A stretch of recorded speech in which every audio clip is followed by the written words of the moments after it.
آج کے ہم لیکچر میں اب ویو کے مینیو سے سٹارٹ کریں گے. تو Alt+V دبایا ویو کو. ہم پہلے بھی جانتے ہیں کہ ویو کے مینیو کا تعلق جو ظاہری شکل و صورت ہوتے ہیں اس سے ہوتا ہے. تو اس میں فٹ ان ونڈو، اگر ہم لوگ فٹ ان ونڈو کو دبائیں گے تو اس سے ہمارا پورا پیج، جتنی بھی جگہ ان پیج کی ہے اس میں نظر آئے گا. ٹھیک ہے، اسی کا شارٹ کٹ F5 ہے.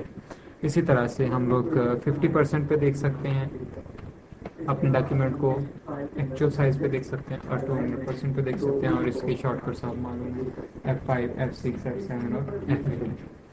پھر ہم لوگ یہاں سے اگر فیسنگ پیجز ہوں، اگر ہم نے جو فائل بنائی ہے اس میں دو صفحے دکھا رہا ہو، ٹھیک ہے بھیا اکبر، تو پھر ہم لوگ یہاں سے کہہ سکتے ہیں کہ یہ فیسنگ پیجز دکھائے یا دوسرے پیجز. ہائڈ ریبن سے اوپر جو پراپرٹیز والا ہے وہ غائب ہو جائے گا.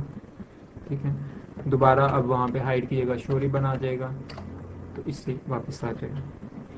اسی طرح ہائڈ ٹولز کے ذریعے سے ہم لوگ ٹولز جو سائڈ پہ ہمیں نظر آ رہے ہیں وہ چھپا سکتے ہیں. ہائڈ رولرز کے ذریعے سے رولرز چھپا سکتے ہیں. گائیڈز کے ذریعے سے جو مارجنز وغیرہ کی گائیڈ آ رہی ہیں یہ چھپا سکتے ہیں. اور شو انویزیبل کے ذریعے سے جو انویزیبل کریکٹرز ہیں وہ ہم دکھا سکتے ہیں، ظاہر کر سکتے ہیں، جیسے کہ انٹر کے کریکٹرز، ٹیب کے کریکٹرز، اسپیسز کے کریکٹرز، یہ ہم لوگ دکھا سکتے ہیں. اور یہاں سے ہم لوگ سنیپ ٹو گائیڈز کو ختم کر سکتے ہیں.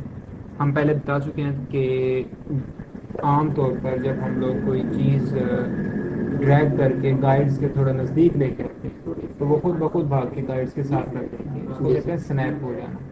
ٹھیک ہے، تو وہ اس وجہ سے ہو جاتی ہے کیونکہ یہاں سے ہم نے سیٹنگ کی ہوئی ہے. اور اگر ہم لوگ یہاں سے سیٹنگ ختم کر دیں گے سنیپ ٹو گائیڈز کی تو پھر وہ بھاگ کے ساتھ نہیں لگے گا.